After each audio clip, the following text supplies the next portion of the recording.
Yan, isang carrot lang yan, guys. Yan.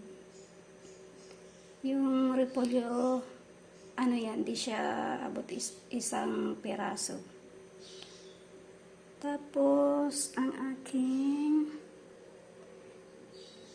gagamitin na pampalasa.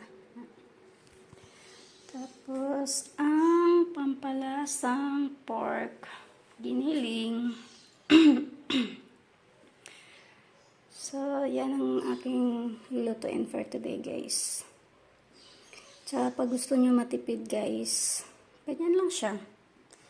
Hindi masyadong marami yung ilalagay natin. Kasi, for the budget lang siya. Yan. Ulam for the budget. Okay, guys, yan na siya ang ating gulay na masarap. O, diba?